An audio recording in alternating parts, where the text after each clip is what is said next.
यानंतर येणारी महान विभूती ज्या आपल्या उद्घाटनीयपर कार्यक्रमाला सुद्धा उपस्थित होत्या, त्या म्हणजे सौ हर्षदा जाधव, संचालक व्यवस्थापकीय संचालक KJ group of institution.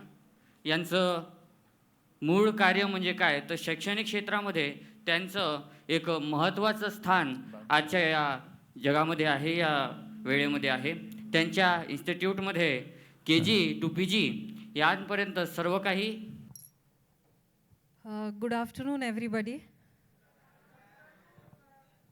Session हे फक्त थोडकं आपण आटपायचं आहे, कारण मला माहिती आहे it is right before lunch. But अनेक लोकांसारखं मी आज आपल्या सर्वांसाठी पुण्यावरून आलेली आहे. आणि आपली संख्या जरी कमी असली तरी मला माडेवर सरांना एवढं सांगायचं आहे की याच्यातल्या 2 लोकांनी जरी किमान इथे येणाऱ्या सगळ्या लोकांच्यातनं इन्स्पिरेशन घेऊन स्वतःचं आयुष्य घडवायला वेगळा काहीतरी विचार केला तर मला असं वाटतं आमच्या इथे येणाऱ्या प्रत्येकाचं बोलणं आज सार्थ होईल. So again give a big round of applause for you.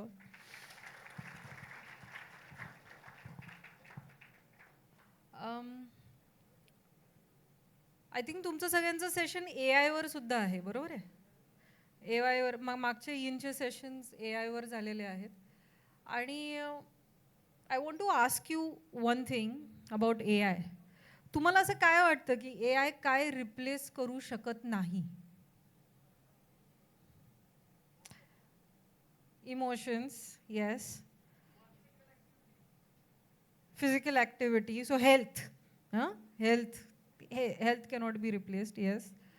आणि creativity. Somebody's already attended this session. Okay, creativity. What else?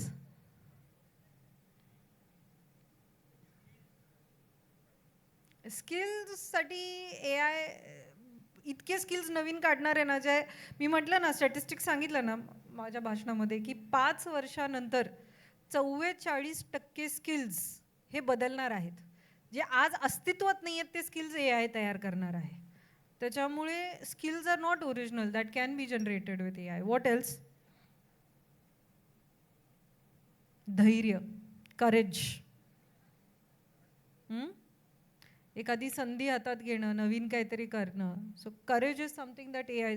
So human emotions जे आहेत, आपलं जे इंटिग्रल पार्ट आहे, that is something AI cannot change. त्याच्यामुळे आज आपण artificial intelligence नाही बद्दल बोलणार नाही, तर आपण रिअल ब्रेनबद्दल बोलणार आहोत.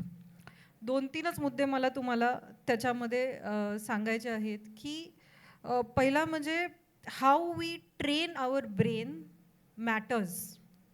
आणि why it matters because statistics आणि स्टडी असं सांगतं की 20मध्ये जे काय तुमचं ब्रेन स्ट्रक्चर तयार होतं, जे काय तुमची पर्सनॅलिटी तयार होते, ती पर्सनॅलिटी आपली आयुष्यभर तुमच्याबरोबर राहणार आहे. ब्रेन आधी आपण समजून घ्यायला पाहिजे की it is a very complex system. It is a system of roads, complex system of road. आणि या रोडच्या सगळ्या मॅपमध्ये एखादा रस्ता आपण बघितलं ना, एखाद्या पायवाट असते शेतामध्ये, त्याच्यावर सातत्याने आपण पायवाट जातो तर तो रस्ता तयार होतो. ज्या पायवाटीवर जास्त हालचाल नसते ती पायवाट तयार होते का? ती पायवाट तयार नाही होत. त्याच पद्धतीनं आपले ब्रेन असतं. जे रोड्स, जे सिस्टीम्स ब्रेनमधले आपण सातत्याने ज्या हॅबिट्स करत राहतो त्या इनग्रेन होतात आपल्या ब्रेनमध्ये. आणि त्या एकदा इनग्रेन झाल्या की हे मेंटल सॉफ्टवेअर जे असतं आपलं, ते इव्हेंच्युअली हार्डवेअरमध्ये शिफ्ट होतं. आणि ते मेंटल सॉफ्टवेअर हार्डवेअर झालं की मग त्याच्यानंतर फार काही बदल करता येत नाही. आणि हे मेंटल सॉफ्टवेअर जे असतं ते आत्ता सॉफ्ट असतं विशीमध्ये. त्याच्यामुळे 20मध्ये तुम्ही काय डिसिजन घेता हे फार महत्त्वाचं असतं. संदीप पाटील साहेबांचं भाषण खरं खूप सुंदर झालं. त्यांनी PQRSTचं सेशन सांगितलं. ते जरी कॉम्पिटेटिव्ह एक्झामच्या दृष्टिकोनातनं जरी ते बोलले असतील तरी ते आपल्या रेग्युलर लाईफच्या रोजच्या दृष्टिकोनातनं घेणं पण फार महत्त्वाचं आहे. सेशन झाल्यानंतर मी आणि आपले IG साहेब आम्ही बसलेलो आणि मी त्यांना सांगितलं की sir we are I have just entered my 30s वगैरे आणि आता मुलं सगळी बसलेली आहेत ते टीनेज आणि 20sमध्ये आहेत. आणि तुम्ही जे भाषण मला तुम्ही बोलत होता आय वॉज कॉम्प्रिहेंडिंग, मी ते वेगळ्या पद्धतीनं कॉम्प्रिहेंड करत होते आणि पुढे बसणारी मुलं आहेत ही फार वेगळ्या पद्धतीनं कॉम्प्रिहेंड करत असणार आहेत, कारण हेच भाषण जर मी 10 वर्षापूर्वी ऐकलं असतं तर मी ते फार वेगळ्या दृष्टिकोनातनं बघितलं असतं. माझी चुळबुळ सुरू झालेली असते. काही लोकांची मी बघत होते की अतिशय पेशंटली मुलं थांबून ऐकत होती आणि काहींची चुळबुळ ही 20-25 मिनिटांमध्ये सुरू झालेली. ती आपली चूक नाही. खरं कोविडमध्ये अटेन्शन स्पॅन हा फार कमी झालेला आहे. तुम्ही अगदी टिकटॉकपासून ते सगळ्या रील्स जर यूट्यूबच्या पण बघितल्या, शॉर्ट्स बघितले, तर पूर्वीचे शॉर्ट्सची लेंथ खूप लांब असायची, आत्ताच्या शॉर्ट्सची लेंथ खूप खूप छोटी झालेली आहे. मुलांचा बसण्याचा अटेन्शन स्पॅन हा मुळात कमी झालेला आहे. त्याच्यामुळे ना हे फार अलार्मिंग आहे आपल्या स्वतःसाठी. ह्या गोष्टी आहेत ना फार जाणीवपूर्वक आपल्याला वाढवण्याची गरज आहे. आणि जर तुम्ही त्या गोष्टी वाढवल्या ना, मेंटल स्ट्रेंथ तुमची जर वाढवली तर nothing can stop you. Nothing can stop you. ती जी ग्रिट असते ना अंगात, काही झालं तरी, वाटेल ते झालं तरी, मी एकदा डिसिजन घेतलाय मला हे करायचंय, ती एकदा ग्रिट अंगात आली ना तर नथिंग कॅन स्टॉप यू. मित्रांनो, मी एक अतिशय महत्त्वाचं उदाहरण आहे, मी मागच्या एका इनच्या सेशनला पण दिलेलं. अर्थात आज आपला टॉपिक फार वेगळा आहे. आज माझं 3रं इनचं सेशन आहे आणि मी माडेवार सरांना म्हटलं, सर आज 3रं इनचं सेशन आहे आणि वेगळं काय बोलू आता, कारण प्रत्येक सेशन हे वेगवेगळं झालं. आज वेगळं काय बोलू, तर मग आम्ही असं डिसाईड केलं की 20मध्ये 20sमध्ये काय वेगळे डिसिजन्स घेतले पाहिजे ज्यांनी आपलं आयुष्य सेट होऊ शकतं. तर याच्यामध्ये ना पहिलं आहे तुमची न्यूरोप्लास्टिसिटी आणि ब्रेन प्लास्टिसिटी, त्याच्यावर मी येणार आहे. पण त्याच्या आधी मी जे एक्झाम्पल सांगत होते ते मागच्या पण इनच्या सेशन्समध्ये सांगितलेले आणि ते आपलं आहे आपलं आराध्य दैवत महाराजांबद्दलचं. मुलांनो, महाराजांनी स्वराज्याची शपथ कधी घेतली? वयवर्ष 16ला. आयुष्याची सुरुवात लवकर केली, लग्न पण लवकर झालं. रिटायरमेंट कितव्या वर्षाला घेतली? 35ला. महाराजांची रिटायर्न 35-36ला रिटायरमेंट होती. आपलं वय काय आहे? महाराजांनी 16व्या वयामध्ये महाराजांना माहीत होतं है ना. आपण इकिगायचे बघतो ना reels, purpose of my life. ते पर्पज ऑफ माय लाईफ महाराजांना 16व्या वर्षी माहीत होतं. किती लोकांना पर्पज ऑफ माय लाईफ माहिती आहे? संदीप पाटील सरांनी अतिशय सुंदर प्रश्न विचारला, what gives me happiness? Can we all think about it and know what gives us happiness? हा प्रश्न स्वतःला विचारा. 1 मिनिट भीती वाटते, पटकन सांगता येणार नाही व्हॉट गिव्स मी हॅपीनेस. तर हे सोशल कंडिशनिंगचा भाग आहे, हो आपल्याला चेंज करायचा आहे. आजपासून 30 वर्षांनी आजचे जे आपले हॅबिट्स आहेत आणि आजचं जे आपलं डिसिप्लिन आहे हे असणं फार गरजेचं आहे. मित्रांनो, मी तुम्हाला खरं सांगते, खूप गोष्टी मी शिकले या काही मागच्या वर्षांच्या कालावधीमध्ये काम करत असताना, आणि मला अनेकदा असं वाटतं की ह्याच गोष्टी मला कुणीतरी 10 वर्षापूर्वी जर सांगितल्या असत्या तर मी अजून काहीतरी वेगळं करत असते. You have that time right now. Peer प्रेशरमध्ये असतं, जिंदगी ना मिलेगी दोबारा, आत्ताच जग आहे, आत्ता काय रिटायरमेंटचा विचार करायचा आहे, आत्ताच इन्व्हेस्टमेंटचा विचार करायचा आहे. बरीच लोक सांगतात स्टार्ट इन्व्हेस्टिंग अर्ली, म्युच्युअल फंडमध्ये करा, याच्यात करा, त्याच्यात करा, कंपाऊंडिंग इफेक्ट, हे काय आहे फार, दिस इज टू मच, लग्न होईल तेव्हा बघू. सो आत्ता लाईफ नावमध्ये जगायचं आहे, आजमध्ये जगायचं आहे. आजचा स्नॅप पडला पाहिजे त्याच्यात जगायचं आहे, कारण तो स्नॅप पण शॉर्ट टाईमसाठी राहतो ना. त्यांना पण माहिती आहे अटेन्शन स्पॅन छोटा आहे भाई, शॉर्ट टाईम के लिए रखना है. तर त्याच्यातच आपण जीवन जगतोय, त्याच्यातनं कुठेतरी बाहेर पडलं पाहिजे. द नंबर ऑफ फॉलोअर्स आपले किती आहेत, आपण किती हे करतो, त्याच्यापेक्षा आपले खरे मित्र कोण आहेत आणि त्यांची संगत किती आहे ही फार महत्त्वाची राहते. हे जे आत्ता तुम्ही नेटवर्क तयार करता ना ह्या एजमधलं, हे नेटवर्क तुम्हाला आयुष्यभर बरोबर राहतं. आणि your net worth is decided by the cumulative net worth of the group you are in. एकट्याचं नेटवर्थ कधीच होत नाही. तुमच्या लक्षात येईल अजून 10 वर्षांनी, जेव्हा चांगले मित्र असतात, चांगल्या ठिकाणी आपण एकमेकाबरोबर राहतो, कोण IAS होतो, एखादा बिझनेसमन होतो त्या ग्रुपमधला, एखादा त्याच ग्रुपमधला अजून काहीतरी वेगळं करत असतो. हे जेव्हा मित्र सगळे एकत्र येतात ना, त्यांचं नेटवर्थ हे त्या ग्रुपने ठरलं जातं. आणि हे रिलेशनशिप्स नंतर तयार नाही होत, हे आत्ता तयार होतात. आणि तेच पाटील साहेब मगाशी सांगायचा प्रयत्न करत होते की तुमचं जी संगत आहे ती चांगली ठेवा. ती अशी ठेवा की तुम्हाला ती पुढचे 30 वर्ष 40 वर्ष एका विचाराची आणि तुम्हाला एकमेकाला मदत होईल अशा दृष्टिकोनातनं ती राहील, अशा पद्धतीनं विचार करा. आज ट्रिनिटीच्या संस्थेमध्ये मी काम करत असताना तिथे आमच्याकडे 15 संस्था आहेत. It's one of the fastest growing institutes in Maharashtra असं म्हणायला काही हरकत नाही, कारण खूप शॉर्ट टाईमच्या स्पॅनमध्ये, अतिशय शॉर्ट टाईमच्या स्पॅनमध्ये आम्ही खूप फास्ट ग्रो केलेलं आहे. अतिशय it's a beautiful 150 acre campus in Pune, green campus. म्हणजे अगदी पावसाळ्यामध्ये तुम्हाला पिकॉक्स बघायला मिळतात, सापही असतात आमच्याकडे, हरिण बघायला मिळते एखादं कधीतरी, म्हणजे पुण्यासारख्या ठिकाणी. आणि it's a very very beautiful campus. आणि तिथे वी हॅव स्कूल्सपासून ते PG पर्यंत, PhD पर्यंत सगळे प्रोग्राम्स आहेत. आणि ह्या 10 वर्षामध्ये 12 वर्षामध्ये मी तिथे काम करते after I came back from my studies.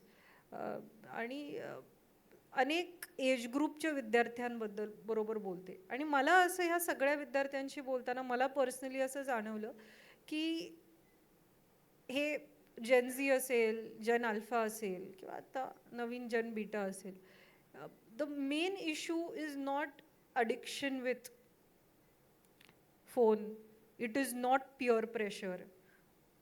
मला असं वाटतंय सगळ्यांचा या जनरेशनचा मेन इश्यू असा आहे that we are in constant war आपल्या स्वतःच्या माइंड बरोबर, है ना. ॲट एक मोमेंटला आपल्याला असं वाटतंय असं करावं, दुसऱ्या मोमेंटला आपल्याला असं वाटतंय असं करावं, तिसऱ्या मोमेंटला आपल्याला असं वाटतंय असं करावं. आपण कॉन्स्टंट वॉरमध्ये आहे स्वतःच्या माइंड बरोबर. आणि त्या वॉरमध्ये असल्यामुळे आपण आजूबाजूच्या पण सगळ्यांच्या लोकांबरोबर वॉरमध्ये, आईवडिलांच्या, मित्रांच्या, बहीण भावंडांच्या, सगळ्यांबरोबर. बिकॉज ती स्टेबिलिटी नाही आहे आणि कुठेतरी अलाइनमेंट अजून आलेली नाही आहे. तर ती जशी महाराजांची वयवर्ष 16ला आली, तशी आपली पण अलाइनमेंट कुठेतरी फार लवकर येणं हे गरजेचं आहे. Before I move on to 3 important points पुढचे, मला तुम्हाला हा प्रश्न विचारायचा आहे की तुम्हाला काय वाटतं की what is the biggest issue that you face. उत्तर आपण लगेच ॲड्रेस नाही करणार, end of the session address करतो, पण तुम्हाला काय वाटतं की what is the biggest issue that you are facing today. Come on. Yes. Addictions, distractions. Okay. What else. खूप छान. तू आयडेंटिफाय करू शकतो आपण, हे खूप चांगली गोष्ट आहे. Yes. Youth destroying nature. Nature. Yes. आपण what are we living back for the next generation. खूप छान थॉट आहे, खूप छान. Yes. Very good. Give a big round of applause for him. अजून. Constantly procrastination without taking any action. Correct. What else? So you all are coming on the right track. Very good. So हे तिन्ही गोष्टी होत्या ना, ह्या एकदम aligned होत्या. Decision making, distraction, procrastination, right. So because there is no decision making, there is distraction. आणि because there is इतकं जास्त डिस्ट्रॅक्शन आहे ना की आपण प्रत्येक गोष्ट प्रोक्रॅस्टिनेट करतो. अँड ऑल ह्या सगळ्यांचा एकच सोल्युशन आहे, ते म्हणजे स्वतःचे पेशन्स वाढवणं. आणि it is very hard then said. बोलणं फार सोपं आहे, करणं फार अवघड आहे. पण त्याच्यासाठी ना काही ग्रोथ मेथड्स आपल्याला अवलंबून कराव्या लागणार आहेत. त्या ग्रुसम असतात, फार कष्ट घ्यावे लागतात. लोक म्हणतात, साहेबांनी मगाशी संदीप पाटील साहेबांनी अनेक मेडिटेशनचे प्रकार सांगितले, मी तर ते एवढे पहिल्यांदाच ऐकले, एवढे सगळे मेडिटेशनचे प्रकार असतात म्हणून. पण मेडिटेशन असेल, जर्नलिंग असेल,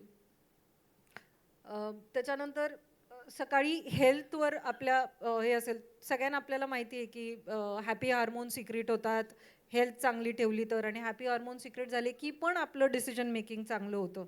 त्याच्यामुळे सकाळी कुठलं तरी कार्डिओ करणं, 5 किलोमीटर पळायला जा, 3 किलोमीटर पळायला जा, हे फार फार महत्त्वाचे. I run every day in the morning. खूप एक वेगळा सकाळी लवकर पळायला गेल्यानंतर खूप छान इफेक्ट येतो. आणि सकाळी खूप अचानक आयडियाज सुचायला लागतात. ते हॅपी हार्मोन सिक्रेट झाले, 4 पद्धतीचे हार्मोन्स असतात. हे सगळं गुगलवर आहे, मला काही ते इन्फॉर्मेशन द्यायची गरज नाही आहे तुम्हाला, तुम्ही you can search on it. पण हे सगळे खूप इम्पॉर्टंट आहे. आणि ह्या जनरेशनचं सगळ्यात मोठी अडचण कुठली आहे ना, तर ती डिसिजन पॅरालिसिस आहे. आपण डिसिजन घेऊ नाही शकत पटकन. एक खूप मला आवडतं उदाहरण आहे. How many of you have Netflix, Jio Hotstar, prime? किती लोकांकडे? हे सगळे OTTचे वेगवेगळे प्लॅटफॉर्म्स.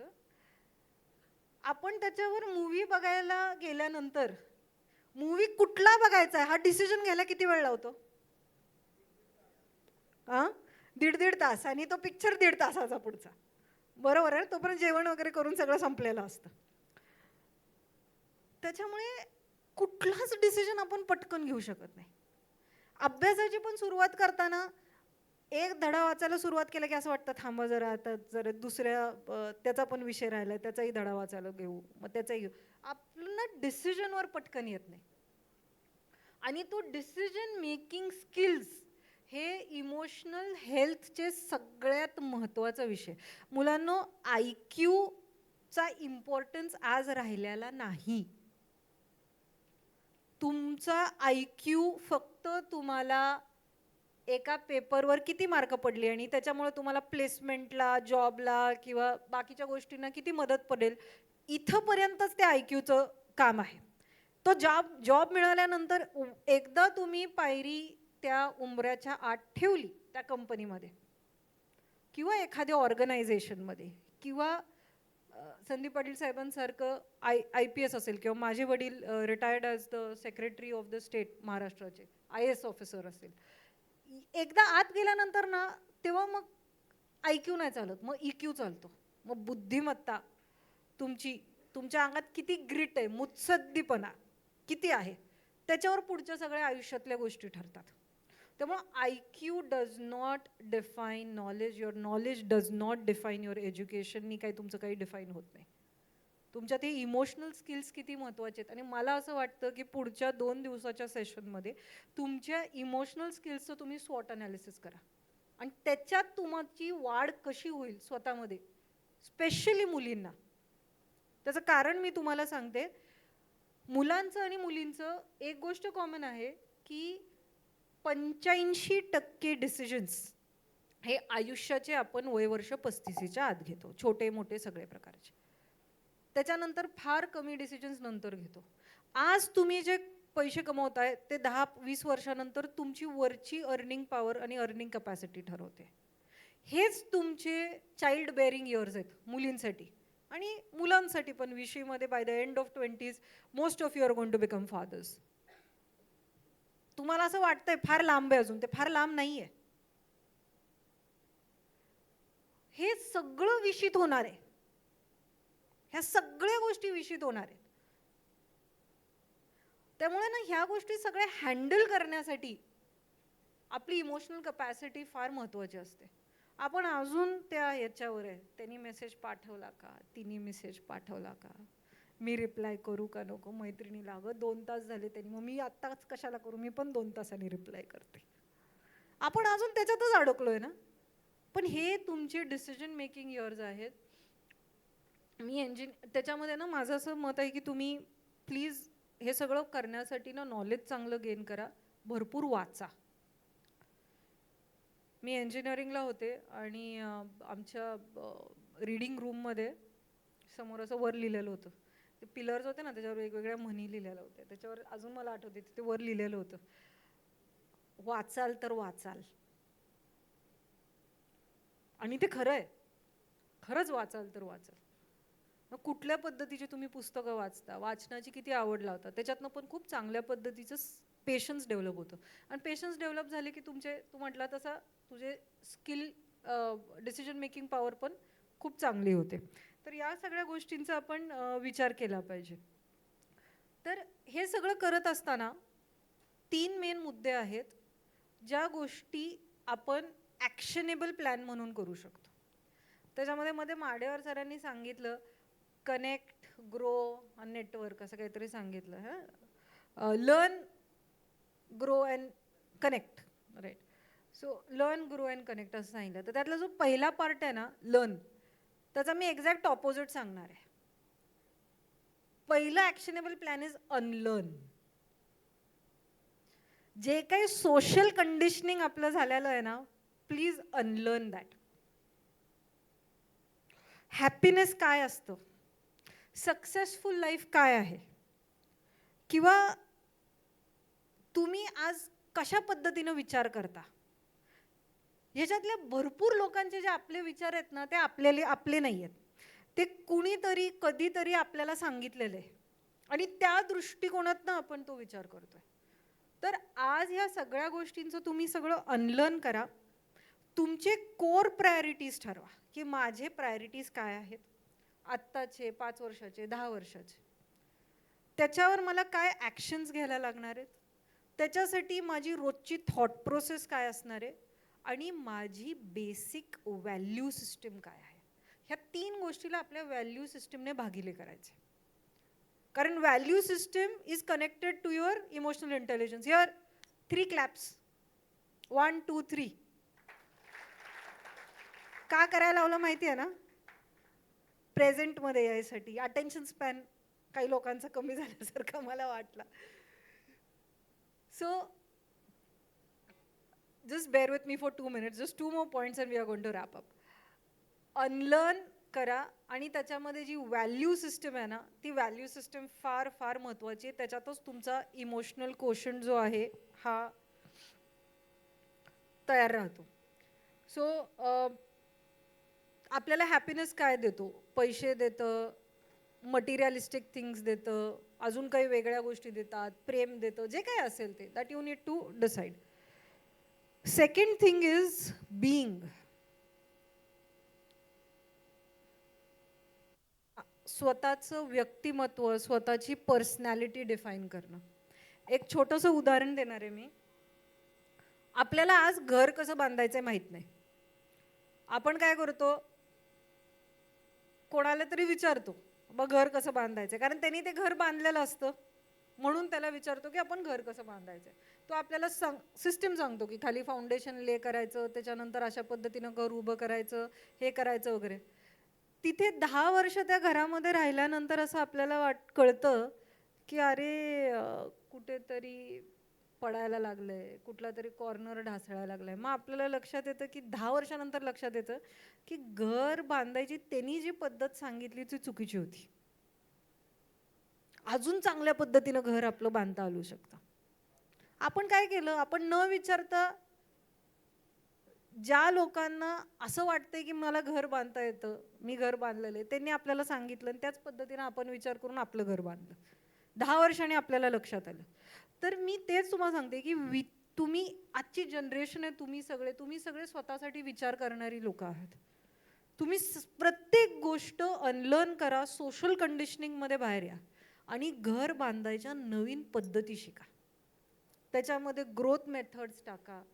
तुमच्यामध्ये नाविन्यपूर्ण क्रिएटिव्हिटी, जसं आपण म्हटलं AI कॅनॉट रिप्लेस क्रिएटिव्हिटी, नाविन्यपूर्ण तुम्ही काय करू शकता ते टाका आणि एक सेन्सिटिव्हिटी इमोशन्सची टाका. तर आपलं अस्तित्व तयार करणं हे आत्ताचं one of the most important गोष्ट आहे. आणि ती तयार करताना वेगवेगळे ग्रोथ मेथड्स जे आहेत मेडिटेशनपासून मगाशी ज्या काय आजपर्यंत आपण डिस्कस केले आणि पुढच्या 2 दिवसाच्या सेशनमध्ये तुम्ही डिस्कस कराल, या ग्रोथ मेथड्स वेगवेगळ्या डिस्कस करा आणि एक घ्या ॲट अ टाईम. एक आपल्याला पुढं आपल्याला कुठंतरी दिसलं तर मग नेक्स्ट मेथड. आपला एकच गोल आहे, मी काल होते त्याच्यापेक्षा today I am going to be 1% better, nothing more. कालपेक्षा मी आज बेटर पाहिजे, उद्या मी आजपेक्षा बेटर पाहिजे. अशी स्लो ग्रोथ पाहिजे, काही हरकत नाही, पण ती रोजची ग्रोथ पाहिजे. आणि तिसरं पार्ट आहे जो सगळ्यात मोठा आहे की टू टेक ॲक्शन. त्याचं अजून एक छोटंसं उदाहरण मी देते. काही वर्षांपूर्वी मी साऊथ आफ्रिकेला गेले आणि बंजी जम्पिंग वगैरे स्काय डायव्हिंग वगैरे खूप लोक करतात, आपण बघतो. तिथे ना ब्रिज स्विंग नावाचा एक प्रकार होता. आय फॉरगॉट द नेम त्या वॉटरफॉलचं. खूप डीप वॉटरफॉल होता आणि वरनं बंजी जम्पिंगला उलटं मारतो, ह्याला ब्रिज स्विंगला असं खाली उडी मारायची होती आणि तुम्ही ब्रिजवरनं असं स्विंग करता. आपण पाळण्यात गोल गोल फिरले की आपल्या पोटात गोळा होतो, पण ते कंटिन्युअसली ते स्विंग करतात, ते खूप मोठ्या लेंथमध्ये बंजी जम्पिंगसारखं उडी मारून, आणि मग ते थांबेपर्यंत you keep on swinging. So I wanted to do that. आणि खूप माझ्या आईने मला सांगितलं की करू नको, हे सगळं फार केओटिक आहे आणि त्याचा ट्रॉमा बसतो वगैरे वगैरे वगैरे वगैरे वगैरे. पण मित्रांनो, मी जेव्हा ती उडी मारली ना, तेव्हा I am telling you, nothing felt more free than that. खरंच इतकं छान वाटलं, इतकं फ्री वाटलं. एकतर ना ब्रेनला ना तेवढा टाईमच मिळत नाही प्रोसेस करायला, काहीच प्रोसेस करायला वेळ मिळत नाही. तोपर्यंत तुमचं ते ब्रेथ स्विंग संपलेलं असतं ब्रेनला प्रोसेस करेपर्यंत, आणि सगळं खूप सिरीन आणि छान असतं. तर असे बोल्ड डिसिजन्स घ्यायची गरज आहे. आणि कोण सांगतं ब्रीथ स्विंग खूप केओटिक आहे आणि त्याचा ट्रॉमा होईल? ज्यांनी कधी केलेलं नसतं ना ते सांगतात. मी आईला आल्यावर सांगितलं, it was very very Sirin, तू पण उडी मारून बघ, खूप छान होईल मग. सो अगेन ॲक्शन्स घेताना आपण सोशल कंडिशनिंग बघतोय. कोणीतरी आपल्याला सांगतं हे करू नको, ते करू नको. आणि कोण सांगतं हे सगळे डिसिजन्स घेताना खूप केओटिक आहे? Because somebody who has not done it. त्यामुळे take the decision first. Jump, take the jump. Doesn't matter तुम्ही काय व्हाल. You know, a good entrepreneur is not the one जो चांगलं प्लॅन करतो. अ गुड ऑन्टरप्रेनर इज ज्याला विमान बांधायचे, तो पळत पळत जाऊन टेकडीवरनं उडी मारणार पहिला. ऑन द वे खाली पडताना हा विंग तयार कर, तो विंग तयार कर. खाली लँड होईपर्यंत बाबा माझं विमान कसं बसं जमलं पाहिजे. That is a good entrepreneur. So become a good ऑन्टरप्रेनरसाठी ॲक्शन घेणं महत्त्वाचं आहे. आधी तो प्लॅन करायचा, मग तो मॅन्युफॅक्चर करायचा, मग टेस्ट करायचा, मग उडतोय का नाही बघायचं. ऑन्टरप्रेनरलाही काही वेळ नसतो हा सगळा करायला. First it takes the leap. On the way plane बघू तयार होतं आहे का, पडलं तर पडलं, आपटलं नाही तर 50% चान्स की उडेल खाली आपटायच्या आधी. So that is what a good entrepreneur is. त्यामुळे 3 points: unlearn, your self being, आणि third most important point is doing, actions. या 3 गोष्टींचा तुम्ही विचार करा. न्यूरोप्लॅस्टिसिटीबद्दल वाचा. मगाशी माडेवर सरांनी खूप सुंदर प्रश्न विचारला की 4 पद्धतीचे ग्लास आहेत, समोर दुधाचा ग्लास आहे वगैरे वगैरे वगैरे. मला तुम्हाला त्याच्यात एकच सायंटिफिक गोष्ट ॲडिशन म्हणून सांगायची आहे की amen clinic, AMEN, amen clinic म्हणून एक यूट्यूबवर तुम्हाला डॉक्टर भेटेल, आणि he talks about substance abuse. म्हणजे आपलं जे प्री फ्रंटल कॉर्टेक्स आहे ब्रेनचं, जे सगळं मेजर डिसिजन्स घेतं, आपल्याला डिसिजन मेकिंग स्किल्स जे डिसाईड करतं, ते ना स्ट्रेसनी, अल्कोहोलनी, सबस्टन्स अब्यूजनी तो साईज कमी होतो. आणि तो एकदा कमी झालेला साईज ना परत डेव्हलप होत नाही. त्याला फार म्हणजे मेडिटेशन, खूप काही गोष्टी करायला लागतात अगदी नेक्स्ट लेवलच्या, ते परत मोठं करण्यासाठी. आणि आपण यंग एजमध्ये तो आपला साईज कमी करतो, कारण लहान वयात आपल्याला मोठे डिसिजन्स तसेही घ्यायचे नसतात, मोठं काही तसंही करायचं नसतं. तर त्याच्यामध्ये त्यांनी काहीतरी 83,000 स्कॅन्स केलेले आहेत. आणि या स्कॅन्समधनं कसं आपली brain health is very very important. आत्ता आपली हेल्थ, ब्रेन हेल्थ, तर या सगळ्या गोष्टींचा पण तुम्ही विचार करा. तुमचं इमोशनल कोशंट वाढवा, मुत्सद्दीपणा वाढवा, तुमचं ग्रिट वाढवा, आणि करके दिखाओ, है ना. Thank you so much for inviting me.